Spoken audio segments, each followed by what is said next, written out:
Welcome to Angian's Leading Litigator video series. Today it is our pleasure to have Paul Karlsgott joining us from Baker Hostetler. He is the leader of their National Class Action Defense Practice. Thanks for joining us, Paul. Thanks for having me, Steve.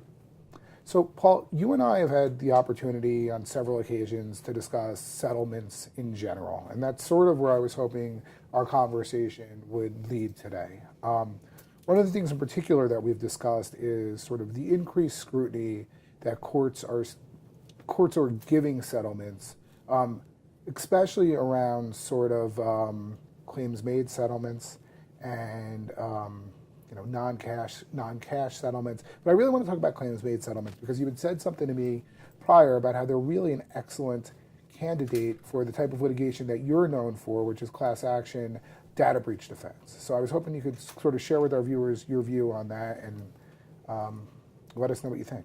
Yeah, so what I found over time is that claims-made settlements are a good way to settle certain types of class actions. They're not the best structure for all kinds of settlements, but they work particularly well in situations where there are a variety of different types of injuries or damages that individuals might be claiming, but you don't know in advance what those injuries are. And that is particularly the case in data breach class action settlements. And even more true in certain types of data breach cases, particularly those involving payment cards. There's a laundry list of different types of injuries that you can think of being possible as a result of someone having their credit card misused. Sure. And they include things like I was overdrawn on my account for some period of time and I had to pay interest, or I had to mail in using postage a payment that I would normally make using my credit card. Very small damages items, but arguably things that an individual might want to recover as part of a lawsuit. And so by making a claims-made structure, you can make available the ability to claim in those things without knowing exactly what any individual might be claiming. And it's in that context where you have sort of an unknown within a class of people who really self-identifies as even being damaged. Right.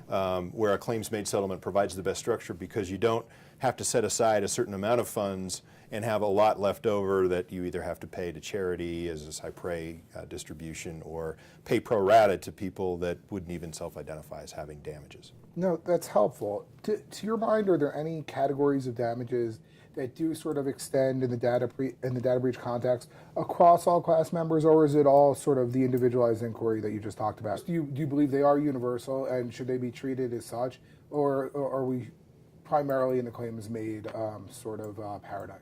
Well, it's interesting. Even those cases that have settled with a common fund structure, almost all of them, to my knowledge, have involved some sort of a claims process where people are making claims for actual out-of-pocket losses. Right. Many also provide for things like credit monitoring, which could be a one-size-fits-all remedy in a data breach class action.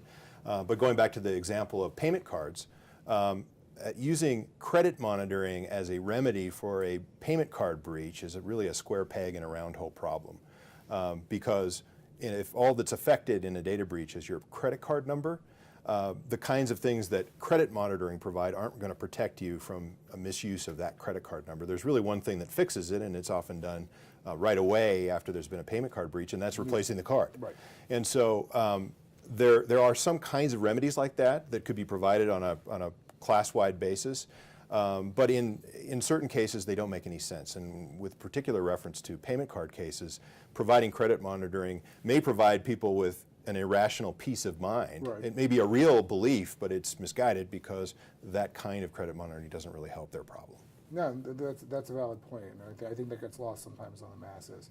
You feel good that you have this credit monitoring in place, but you've already got a new card. That card number's out of circulation. They don't have any other personally identifiable information. Right. What does that credit monitoring really do? Right. When do we see an objection on that point? Well, I think that the problem that you see in all settlements, and this is really across the board right now, is this additional judicial scrutiny that we're seeing with judges really trying to compare what the plaintiff's attorneys are getting in terms of a fee award, comparing that to the benefit that's actually being provided to the class. And you see that more often. What it creates is it limits the options that parties have to resolve a case for the benefit of everybody who really cares about it. Right. In a claims-made settlement, you can provide the ability to make a claim for anyone who wants to participate and is willing to do the minimal effort required to fill out a claim form. It provides for the attorneys on the plaintiff side to get paid. It provides peace for the defendant. Anyone who really cares about what's at issue in the case is made whole in or given relief in a claims-made settlement. But unfortunately, there's enough judges out there now who are really looking at not wanting to approve the fee component unless they see some sort of commensurate benefit to the class. And so typically when you see an objection in any claims-made settlement, it's based on this idea that the amount that's actually going to be distributed at the end of the day to class members is disproportionately small as compared to the amount of the fees that are being paid. Right, and there's been arguments that the opportunity to claim that, full amount is what it should be based against versus how many people actually do claim. But the other sort of argument that I'm seeing, and not necessarily in the data breach context, it's coming out mostly in the Ninth Circuit, especially in light of the Ninth Circuit's guidance for class actions, is that if you have name and address, you should be sending checks irrespective if someone raises their hand and said, I was aggrieved. And philosophically, I'd be curious your position on that. Just not as it relates to data breach in particular. I mean, look at it in the auto context. I've seen it come up in the auto context. I mean, do you have any thoughts on that? Well, I think typically the defendant's response to that is there's more of a potential for fraud when you're making direct payments because you don't know where the check is going, even if you think you have a good address for somebody. But that having been said, there are some courts that have said, look, if the settlement benefit that's being made available is the payment of cash, money, then you should give them the money directly. You shouldn't make them claim it. Right. That may be true in certain cases where the appropriate benefit for a settlement is simply a dollar amount cash payment that is the same for everybody. Right. In a data breach case, though, as we talked about before, there's a large variation in two things. One, who even self-identifies as having been damaged by the incident?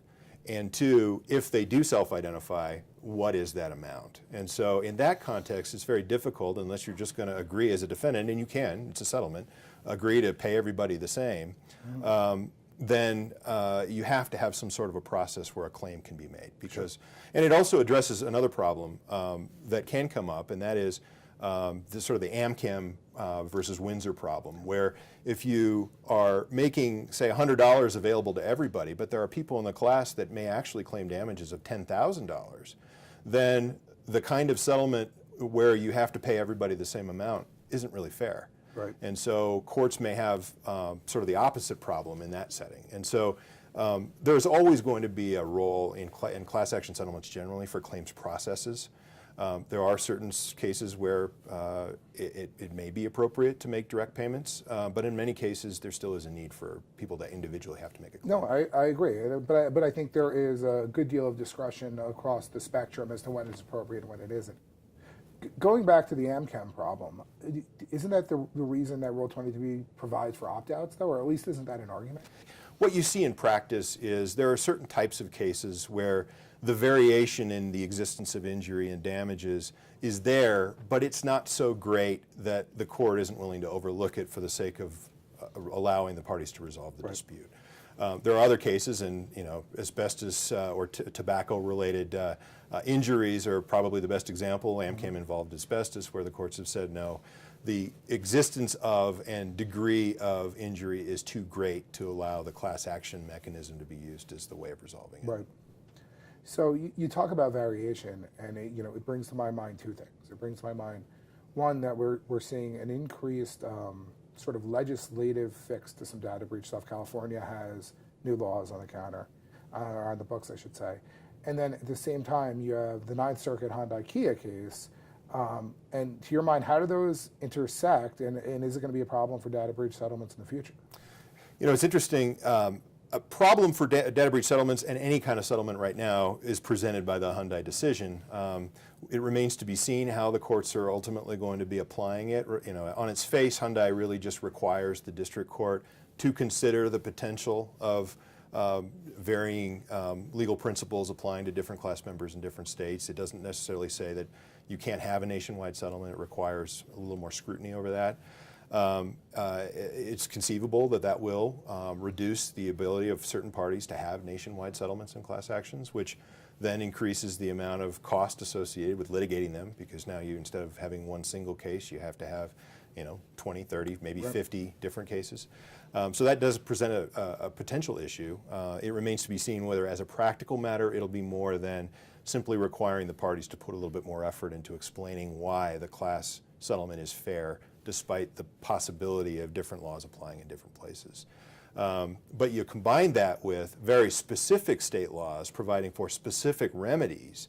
And I think as a practical matter, you already see in those situations plaintiffs tending to file those cases as just statewide class actions under those statutes.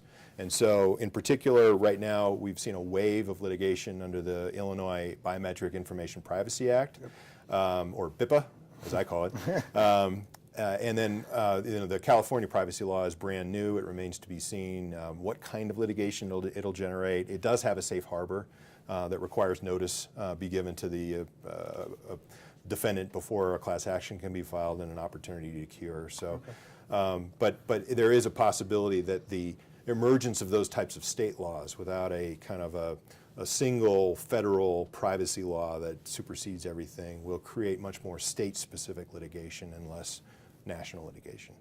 Do you think we will eventually see national legislation on the privacy in the data breach context? I have no idea. That's one of those issues that comes up all the time. With today's political climate, you ask me whether any particular legislation has the ability to pass, and the answer is I have no idea. But it is certainly something that you tend to see and historically have seen in the United States be something that states deal with, as opposed to there being a single federal standard. What we have tended to see in federal laws are federal laws that are really specific to a particular kind of problem. For example, the Telephone Consumer Protection Act, dealing with potentially offensive telephone communications. Whereas more general privacy laws have tended to be the provenance of state law. Paul, I can't thank you enough for coming here today, sharing your views. There are very few people in the country who know this type of law with the breadth and depth that you have, and it's been our honor to have you here. Thank you. It's been my pleasure, Steve. Thank you very much for having me.